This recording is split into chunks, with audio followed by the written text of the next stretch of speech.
एक बार राजा जनक ने देखा कि वो बहुत गरीब आदमी हो गए, उनका राज्य छिन गया।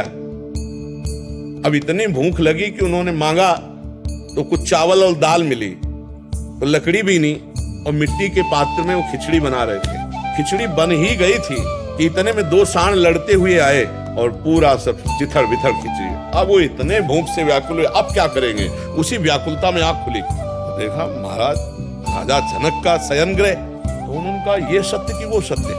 अब सभा में गए बड़े बड़े ज्ञानी महात्मा, वो प्रश्न करते ये सत्य कि वो सत्य, तो कुछ बतावे तो उत्तर मिले। वो कुछ नहीं बोलते, बस बोले ये सत्य कि वो सत्य। कोई उत्तर नहीं दे पाता तो नजर कैद कर लेते कि खाना पीना सब व्यवस्था मिलेगी, जब तक उत्तर नहीं देगा कोई भी विद्वान अपने घर नहीं जाएगा।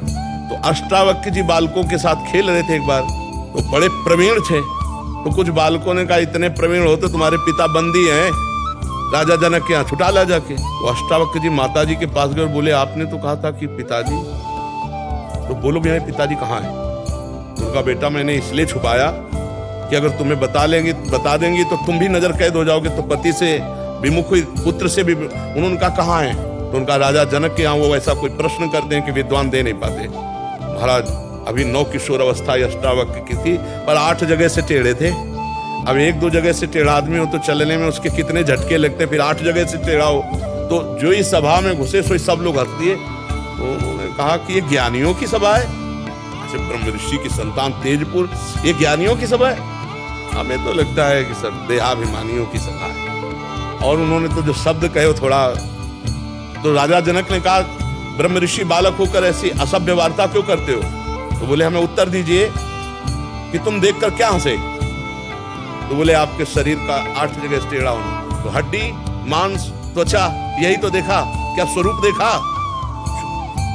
अब तो बड़े बड़े सब ज्ञानी चुप कि तुमने हड्डी मांस त्वचा ही तो देखा, यही तो ढांचा टेढ़ा है। तुमने आत्मा देखी क्या, तुमने ज्ञान देखा क्या। अब सब चुप।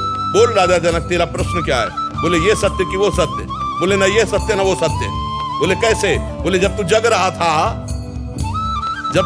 था तो स्वप्न पूरा झूठा नजर आया जो देखा तूने, और जब स्वप्न में था तो जागृत पूरा झूठा हो गया, क्योंकि तू सैया पर राज सैया पर पड़ा था, ये झूठा हो गया।